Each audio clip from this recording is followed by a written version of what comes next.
Good afternoon. Good afternoon, everybody, and welcome to Experience as a Service, VR in a Public Space. This is a pretty good segue from the previous conversation we just had. I'd like to welcome on stage Myriam Achard, the Director of Phi Center in Montreal, Victor Tivinil from the Head of VR at MK2, Thomas Villapool from DV Group and a VR content producer, and Ginlin Shen, Inkstone and Director of Lubno, CEO of MoSpace VR Theatre. So we're going to have a conversation today. Like I said, it's a good segue from the previous conversation. These guys have been doing incredible work in the VR space and creating compelling environments for consumers to go and experience VR. So I think the best thing to do is just sort of work along the panel and introduce yourselves and let us know what you've been doing in the space and what your company is, basically. So, hi, everybody. So my name is Myriam. I work at the Phi Center in Montreal, in Canada. The Phi Center is basically a multidisciplinary art space. We do live music, we do traditional film screenings, we do a lot of conferences and talks, but our focus is really to put together exhibitions dedicated to VR, immersive and interactive works. We've been doing that type of exhibition for 4 years now. And it's actually the first year, this year, that we're going to have 2 exhibitions in the same year. Each exhibition runs for about 4 months, 4 to 5 months, it depends. And we always have about 10 to 12 works in each exhibition. Hello, everyone. So I work on the VR side at MK2. MK2 is a French company that's been involved in films for almost 50 years, so focused on the on exhibition and distribution with also some co-productions. And we started working on the immersive field about 2 years ago. We've always had in the past couple of decades always trying to offer some innovative experience to our audiences in cinemas. So VR came as something of was quite of a natural move. So we opened a VR dedicated venue in Paris 2 years ago, and then we are rolling out a network of venues, not as a franchise, but just as with a white label product to help the rapid grow of the LB markets. And we've been also involved. It's been a year that we've been involved also in the international distribution of VR content. Hello, everyone. I'm Thomas. I'm working for DV Group, which is a production studio based in Paris. We have DV Group is kind of a digital innovation studio. So we are doing VR. We're not only doing VR, but a lot of virtual reality now. And we have been doing a lot of live action films and animation films, all kind of films and advertisement and fiction and documentary. And it's been 2 years that we have been focusing a lot on experiences that are not only VR but a full show, and focusing a lot on what's happening before and how the VR part of the show is actually integrated in the experience itself. We have produced Alice, the virtual reality play. So I think we have the chance to have the co-director here in the festival, so you probably have heard about it. We will also have produced more recently another VR experience that is called the Horrifically Real Virtuality. And it's actually a very live experience where the VR part is really just a part, actually a tool in the show itself. So the studio is now about 50 people working in Paris, and we have a network of a lot of people coming from the fields of cinema, video games, theaters, and we are working closely with stage directors, choreographers, so integrating a lot of art in digital creations. Hi everyone, my name is Guanlin Chen, founder of Inkstone. We're based in San Francisco and Xiamen, a beautiful little island right across Taiwan on the mainland side. And we are a group of storytellers that wanted to tell a historical musical about Gulangyu, which is a World Heritage Site as of last year. And in fact, it was being shown at the show this past couple of days. It's called Love Note. Hope you got a chance to see it. It's our baby being born for the first time. I want to hear your thoughts afterwards. Please be brutally honest. And some point during the production, we asked ourselves, wouldn't it be nice if someone actually get to see this, the project that we worked on in forever? And China is the place to do it. So we created our Mo Space, which is our VR plus cinema brand. Think Starbucks had a baby with IMAX VR. We created this truly Chinese brand where it's sort of zen and comfortable for people, where I think James was mentioning earlier at the earlier panel, how do you create a space where people sit for an hour, watch 6 VR films, potentially, or have them drink coffee and hang out with friends while there's VR, 20 minutes of VR or less. So that's sort of what we're trying to create, what we've created in Xiamen. Okay, great. Well, some of you may know I'm a producer of virtual reality content, Chorus and Chocolate Are Here, and for me, one of the most important aspects of our work is to actually have people see that work, and you guys in particular have been fantastic supporters of our work. But it's not just about the experience, it's about creating something more for the user, the consumer coming through your doors. What is it that you do and you feel is necessary to embrace the medium but take it further and create something that wows the person as they come through your door? There's actually a couple more microphones around, so if you want to put those down. I mean, I think Sundance, for me, I mentioned it yesterday in my panel, was a beacon for everybody. I think Shari, really understood that content isn't just content, it's something more than that. And I would say maybe you guys have seen what she's done and maybe taken her lead, but taken it even further. I mean, the Phi Center, for instance, the installation that you did for Chorus is incredible. What inspired you to do that and for all the other works that you do? So for us at Phi in Montreal, it's really important that the experience starts way before you put the headsets on your head. As soon as people arrive in the space, we want them to feel them, obviously, yes, welcome. We always have to keep in mind, and for a lot of people that are coming to our space, they come for the first time, not only to the space, but they're gonna try VR for the first time. And I remember when I tried VR for the first time over 4 years ago, I was somehow scared. I didn't know I didn't know what to expect. So I'm always telling myself, and we do all the stuff at Phi, we do that.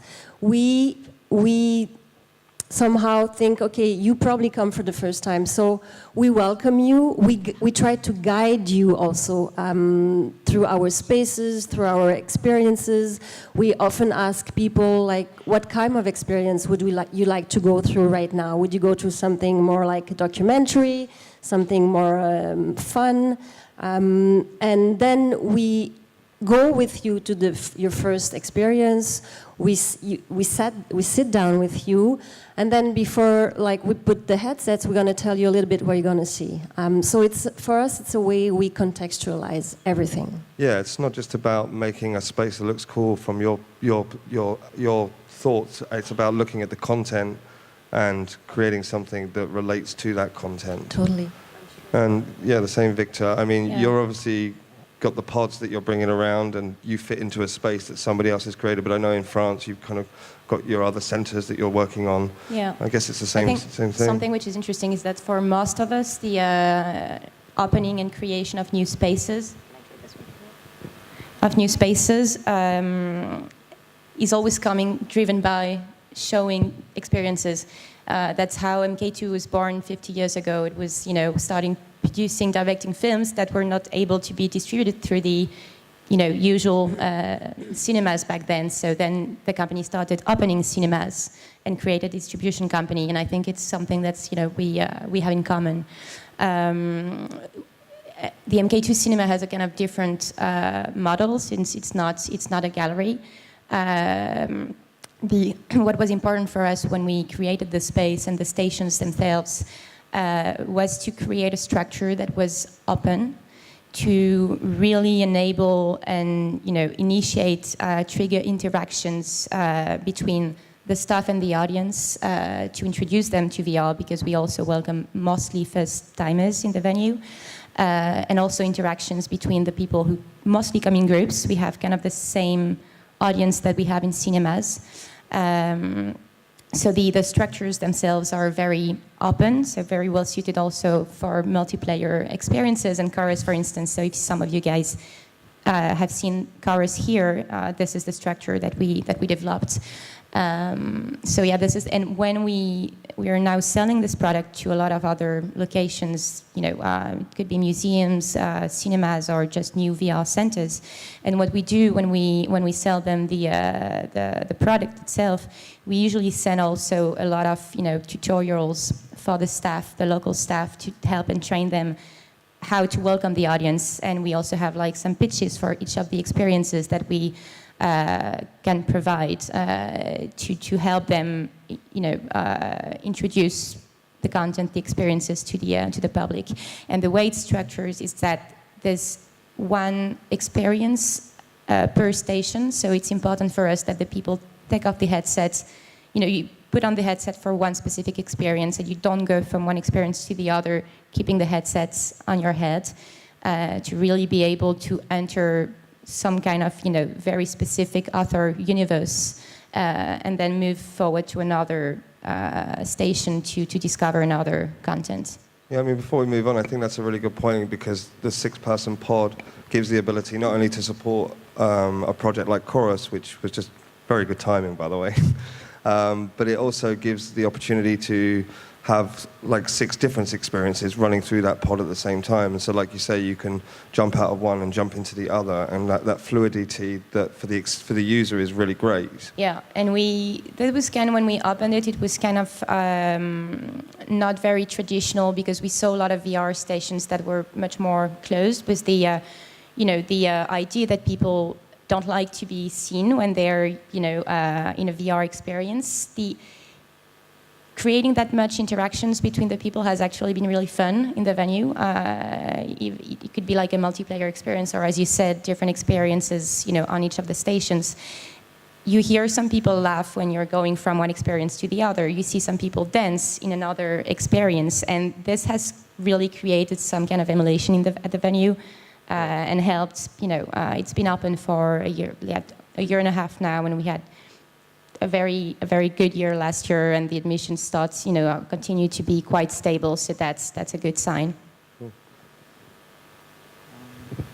Yeah, I think that what you built and what you just said, and actually, what you built at the MK2 VR venue, it's very interesting, because I think what we need to understand is that every media, every entertainment venue that is already existing, cinema, theater, TV, they all have their own experience, and it does not start when the film starts. It starts when you walk in the venue, and there's a red carpet on the ground, and you go and buy some popcorn, and there's trailers and advertisements before, and the seats, they are always, in the whole world, the cinema seats are basically the same. And that is all part of the code that says to the audience, you're going to watch a movie. And I think when you're at home and you're watching your favorite TV show, you also build your experience. Sometimes, you have your favorite TV show, it starts at that time, and you're going to have something to eat or something to drink, and your favorite place on the couch, and it's part of the experience. And all this is I think the idea of all this is to make people comfortable.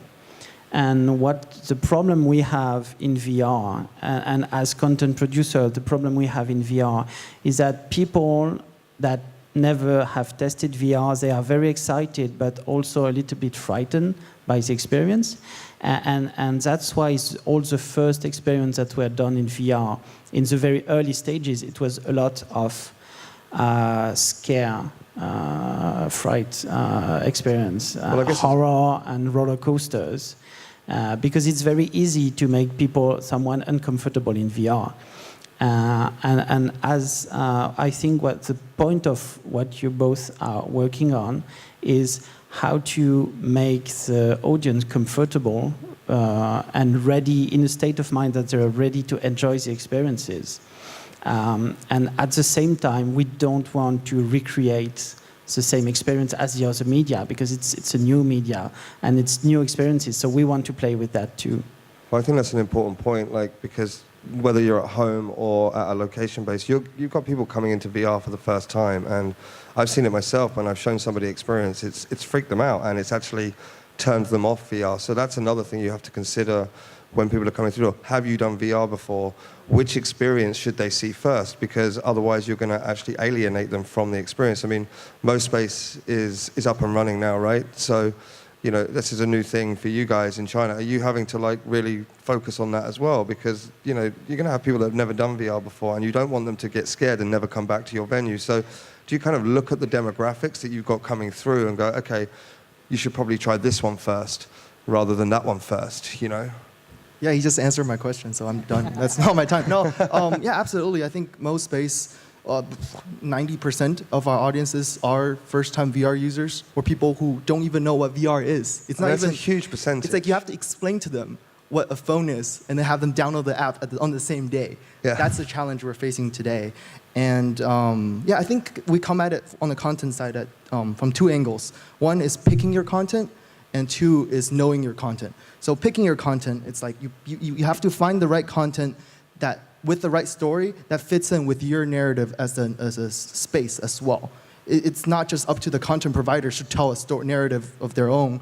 You sort of have to fit with the entire vibe and represent the CPs the best you can. Because not every, I think, location-based places have the luxury of working with content providers from the very beginning. So how do you bring in their content and still feel like it's an integrated part of your environment? So I think picking is very important. So, I can only speak on behalf of Most Space. So, having a Zen coffee shop vibe, having someone slash zombies there is probably not the most Zen thing you can do in a coffee shop. So that's picking. So I think on the knowing side, it's not just knowing, on the high level. It's knowing every single employee at Most Space needs to know the content. They need to know why they they have to see the content themselves to be able to talk about it to the audiences, be able to tell them what VR is. And one of the key things is like, oh, it's your first time VR user. What would you like to choose? They don't know. Absolutely. They have no idea what the difference between Love Note or Star Wars Trials on Tattooing is. They recognize Star Wars, sure. So a lot about it is sort of teaching the employees to gauge what kind of audiences you're dealing with, and then helping them pick and making them comfortable. It's about service. And all of content have different, even like start buttons, right, are different. Some are look, start, some are you have to press through to start. Every one of those little details, we make our employees know before going in. And then last part is like, grab them afterwards. Have them fill out a digital survey. Get the feedback that you need, and you can also share with the content providers as well on the to close the loop, yeah. I think what you just said is so important, and I have two colleagues here, and I know that they will agree. Our mediators are our ambassador. So our employee, we call them mediators. That doesn't really.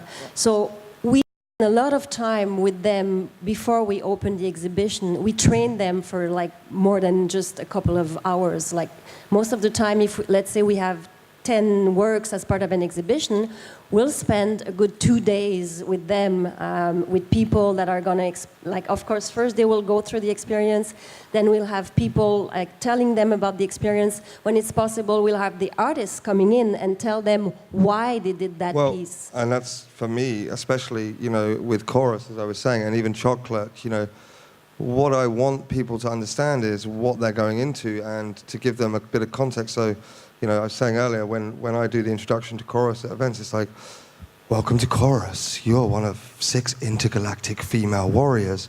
And I start the story. And so when I'm giving license to places like yourself to take the content, I want to make sure that the people that are in there doing that, and that means you need passionate people who are interested in the space. So that's another challenge as well, finding those people to do that. That's a real story. That's when I first met Adam at Sundance. That's how he hooked me too. It's like, ooh, intergalactic female warrior, I'm down.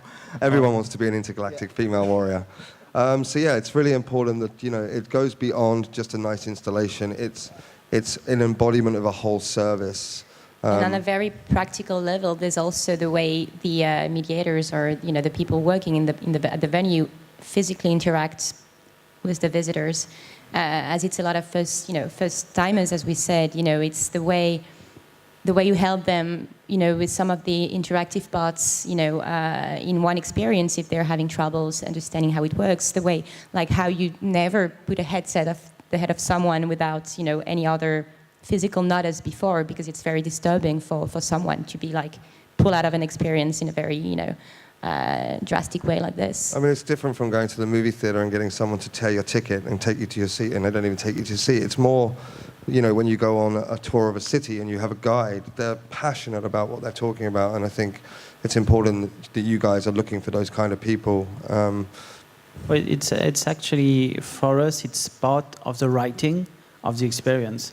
I think when we work with stage writers or script writers to work on a VR experience, well, of course, it's very particular because there's a lot of interactivity, a lot of improvisation.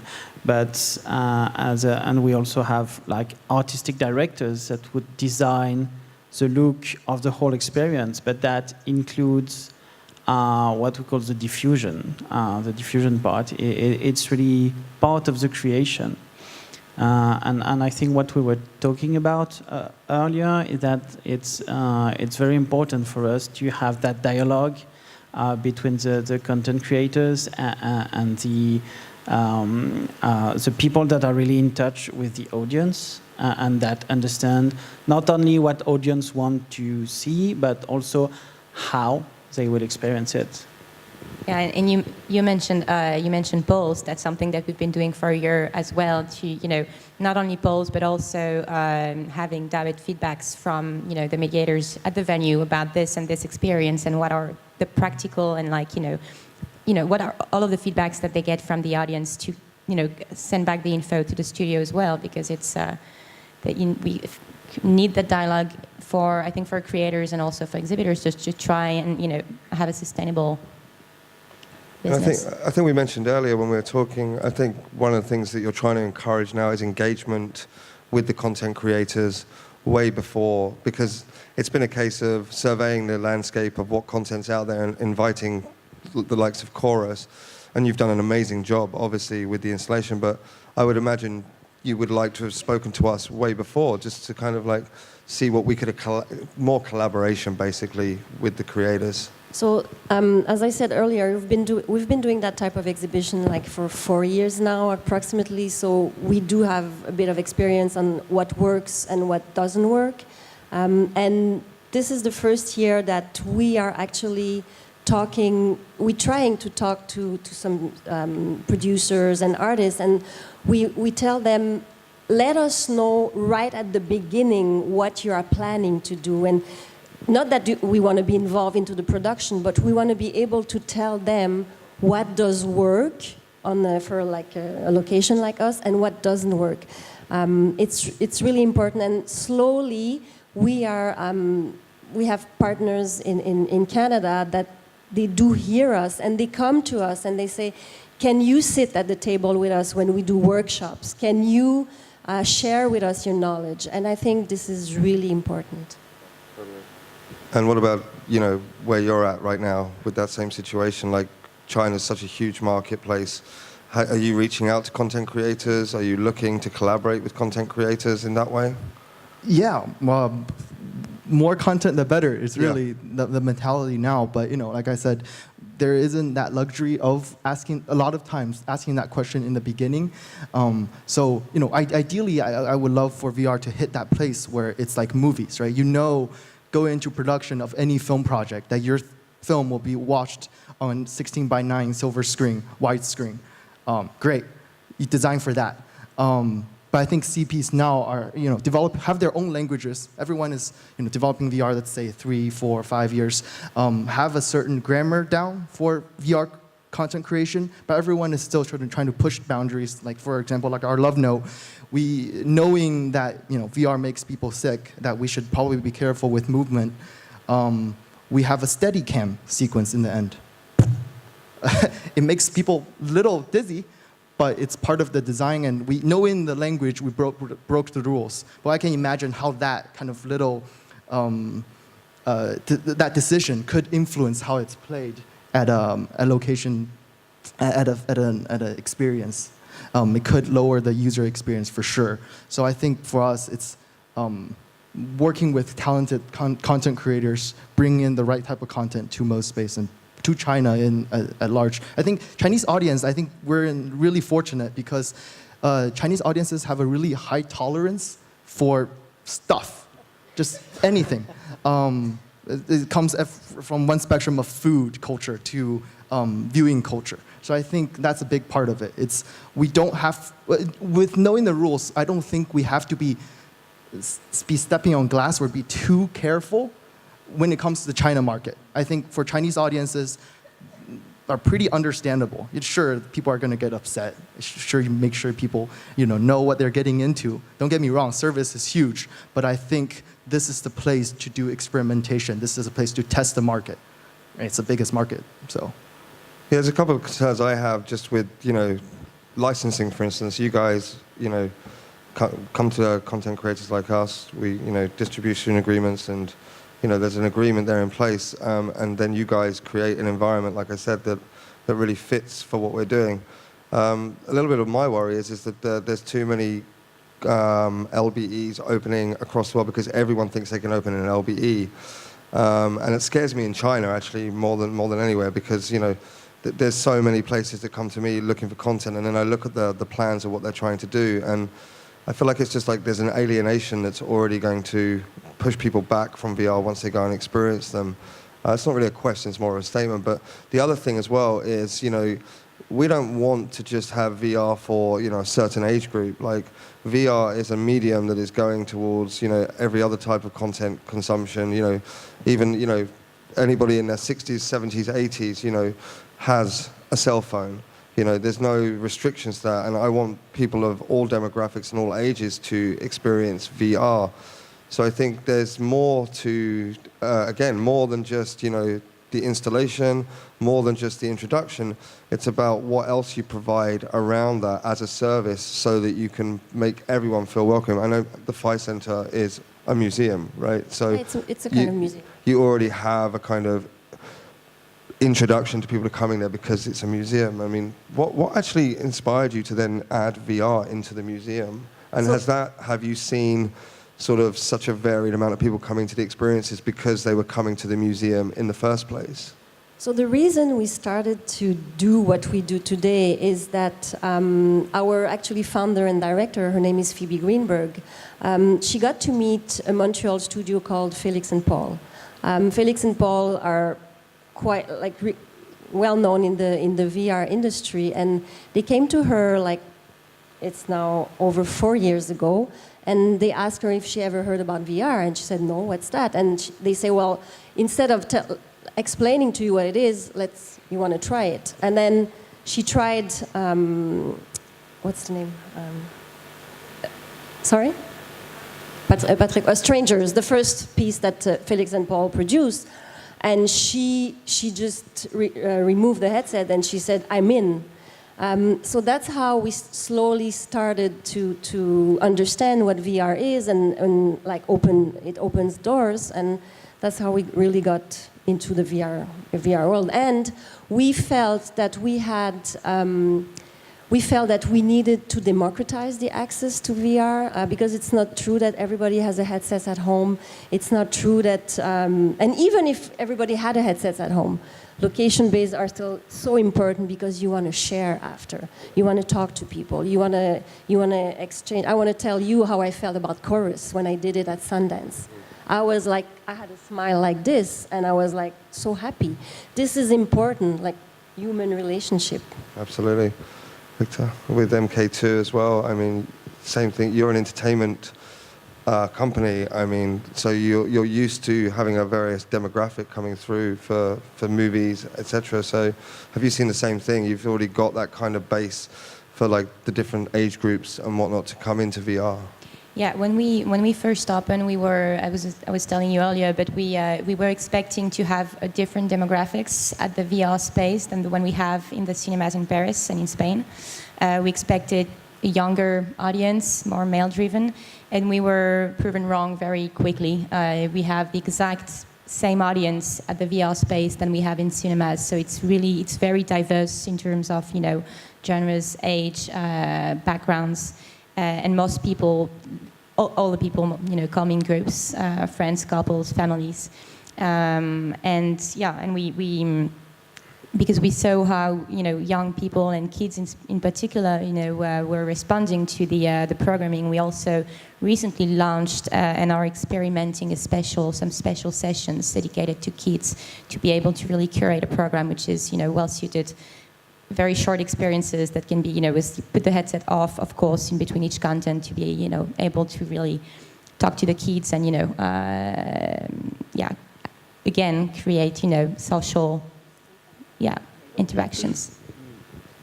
I just want to, that part of actually social exchange after the VR experience, it's something very important. I think a lot of people have said that VR is anti-social experience, and everything we do proves the contrary. And actually, we want to use that as a content provider. We are. I'm going next week to Taiwan to do scouting for a project, and that project is meant to be seen by different people, and it's the same story, but each people will see a different perspective. And the whole idea is to create a dialogue between those people that are going to see, they're going to be told that they are seeing the same experience, and actually they're not going to see the same film. And we want to create a dialogue between them. So basically the experience we are creating is actually after the film.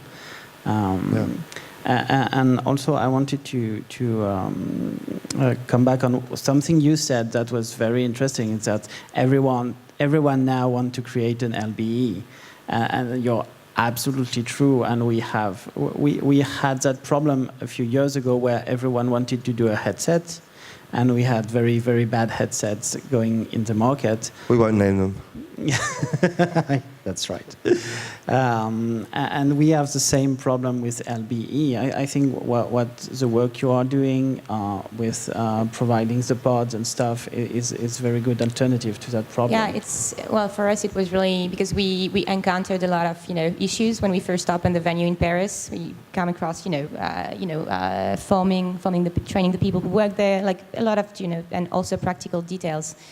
So it was also, about helping other venues go through that phase in a, much more rapid way, and how to help, push the LB markets, democratize the medium, but at the same time keep the standards high. So with MoSpace, I mean, if anyone hasn't seen the plans for MoSpace or the pictures even, because it's up and running now, it looks incredible. I mean, one of the things that we have with VR is exhaustion in the headset. I mean, have you guys implemented anything in your space to kind of like give people a break, like a coffee shop, or is those plans for those kind of things to integrate other services within the space to, enhance, but also give people an opportunity to just take a breather? Sure, sure. I think to kind of piggyback on what Victoire said, early on we did, before we, broke ground and started the construction, we did all the homework. We walked around to different existing spaces to see what works, what doesn't, and we quickly found out that we know nothing. All our assumptions were broken. We thought VR, every other space really at that time when we were investigating, we're designing for 20, 30-year-old male who likes video games, who are antisocial, who just want to go out there and slash zombies. That's why I'm annoyed that in America, like as was said on the previous panel, it's like VR arcades. Yeah, it frustrates. it's arcades. It frustrates me because it immediately. Harsh lights, sci-fi. Yeah. You're put into a space kind of what do you call it? Shuttle basically, and shot into wherever. But our thinking is okay. So we still want that, right? That's the core VR audience who are going to know about VR, who are going to come in and be like, I want to play that. So we don't want to alien that core audience at all. But our thinking is okay. So we have what larger part of audience are these group of people also in? So we found out, and now our investigation is mostly in China. So this may not spread as as accurate for internationally, but the idea is that these young people also go out and have coffee during the day, and especially young women who go to coffee shops and called 网红店, where they buy pastries and buy drinks that are put into awesome little cups and cute little designs, and they don't eat a thing because calories is also a no-no in China. So, but they go there and post these photos on WeChat. And that these stores through Douyin, through all these social media gets blown up. And these are the places that young people like to hang out. And VR audiences are just a small niche segment of that larger audience. So very early on, our thinking is, okay, let's design for that. If we can capture some of that audiences, if we can have young women drinking coffee and enjoying themselves and having an awesome afternoon with their girlfriends, you're going to get the 20-year-old guys who are antisocial and like video games in there playing VR. So kind of tying that together was a big thing. And I think to answer your question about service, absolutely. Our thinking is, obviously, we haven't really packaged our drink deals. We're trying to be like the movie theater business where we're separating out the drinks and the ticket prices. But we do have events and packages. Like in US, you have like wine and paint, right? You paint for 2 hours. So in our thing, we do, we're planning actually coming up soon, we're doing this event where you watch Love Note, which is a 20-minute experience, but your ticket price actually covered for 2 hours. You're there painting gulangyu, a traditional medium. So one, we pull you out of VR, so that expensive computer gets used by someone else. You're just there using traditional paintbrush, but you're gonna get thirsty in 2 hours, so guess whose drinks you're going to buy. So we're trying to sort of tie this whole ecosystem down and create an environment where it's just comfortable and people want to spend an afternoon together. So you don't do really different than what we do actually at the Phi Center. We have a boutique. We give free access to, right now, for instance, there is a photo exhibition.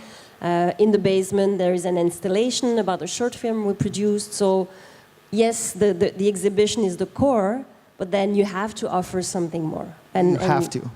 We do the same thing. We just don't offer anything to drink, but we offer something else. So, and people, they like it. You do that too. Yeah, we do that too. And just to bounce back on, I don't know, like we were mentioning, like dizziness, like sickness. How do you, help people when they, frankly, when the setup is, when the quality of the setup is fine, and when the experiences are high quality experiences, and when you don't spend 1 hour in the same headset, we never have this. We never have this kind of issue with the audience in Paris. The only simulators which is making some people feel uncomfortable is the Birdley, where you fly over New York, but this is the relation too high, so people stopped after. So drink and eat after that one. Yeah, they stop after a few seconds because it's a very specific machine. But then, like the other interactive experiences, we never have this kind of problem. I mean, one of the amazing things that I've been involved in, it's actually in San Francisco in the Science Museum, and they do an adult night on a Thursday night, and they can buy, it's a science museum, so they're serving drinks and food, and then they set up VR, and I think that's a really great addition to what they're doing, and I think, I'm guessing you guys have been thinking about things like that, perhaps. Yeah, I mean, we ditched originally our design for our storefront is 墨空间 VR 影院, so 墨空间 VR theater cinema, and we ditched the cinema, the last two words, mainly because fire department issues, but really it's just to kind of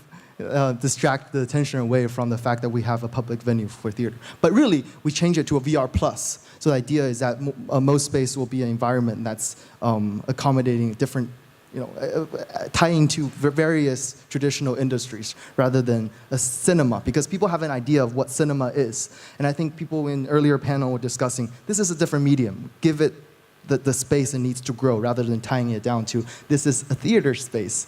We're calling it that because I don't know what other words to call it. But it is, I do believe it is a completely different kind of viewing experience that needs to be, at this moment, tied in with traditional media, whether it's a coffee shop or selling merch or an art exhibit. Selling chorus T-shirts. And so exactly, we have merch that our logo design is a squirting octopus. Do you know how hard it is to make an 8-legged plushy animal look cute? But that's what I think we've accomplished, and it's selling that at the theater space, and also merch from our content providers. It's a huge revenue source $2.99 too. people, $2.99.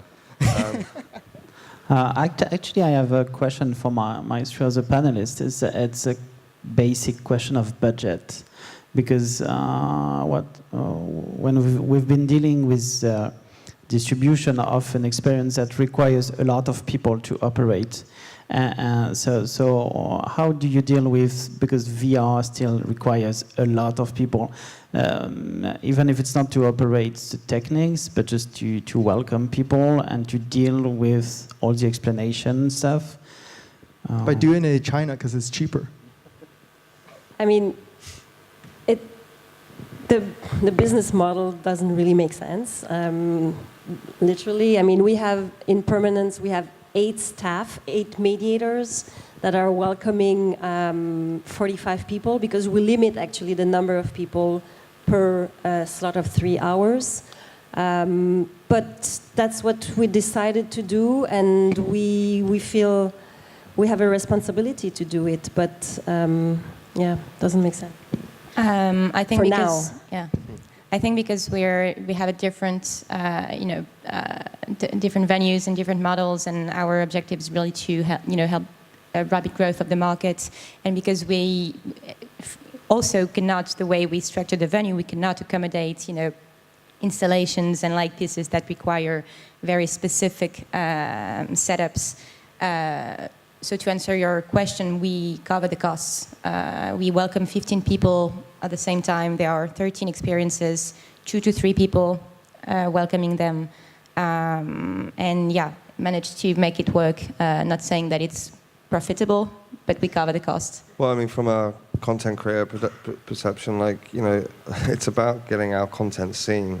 And so for me, that it's not about revenue streams coming into us. So if it's a two-way street to support, like the Phi Center, you guys, it's like it wants to be a happy medium between us getting our content seen. And at the moment, we don't look at the money; we look at the exposure.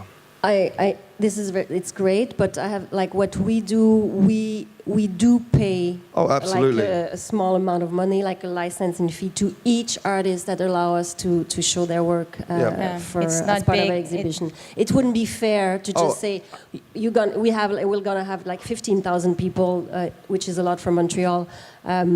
See your work for 3 or 4 months without giving you any money. No, but I think it's just understanding the marketplace and where we are right now and the financials involved in that. I think if content creators respect that, then they get the opportunity to be in places like the Phi Center. And maybe you have something to say about this, but then we can return the question, because you have a very specific model and you're developing something new to make it a bit more profitable, but maybe on the... No, I mean, I just kind of want Thomas to talk more about Alice, because I think that's very specific, right? Because for Chorus example, perhaps it's just sort of linking a couple rooms together where you set up a social type. So you can use existing VR spaces to accommodate for that. But I think for what Thomas is asking, Alice sounds like an amazing project that have a lot of work behind the setup that I don't think normal VR spaces that aren't designed for it will be able to accommodate.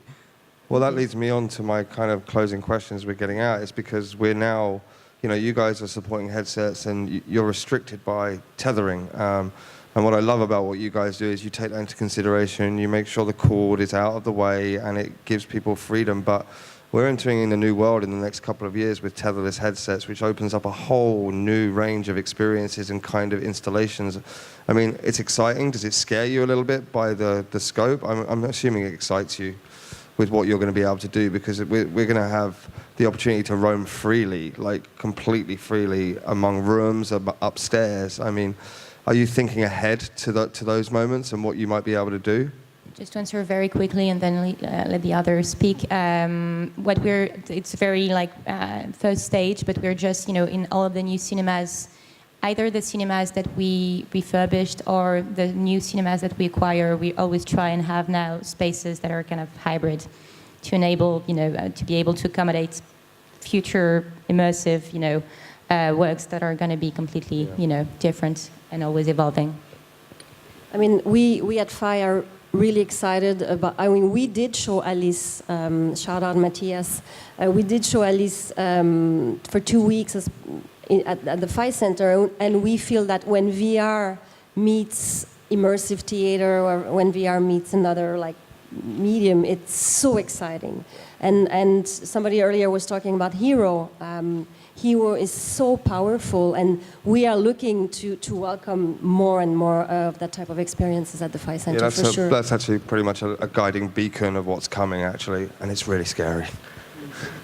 No, it's both very exciting and very frightening, because I think today in VR, technology is ahead of storytelling, which is very, very rare. Usually artists are ahead of their time.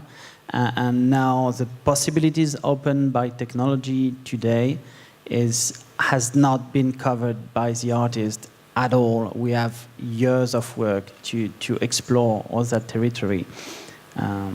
Yeah, and I think I'm really optimistic. I think technology is going to get advanced. It has to advance at this stage in VR. But it really comes down to what Miriam said earlier. It's the service. It's the people-to-people interaction, right? So at the end of the day, when we're creating this service, or showing off VR on whatever platform in the future and whatever kind of setup, wireless or not, it's more about accommodating the customer. And more than ever in VR, customer is always right. And it still holds true. Now and never. A wonderful conversation, you guys. Thank you so much for joining us today. Thank you. Thank you.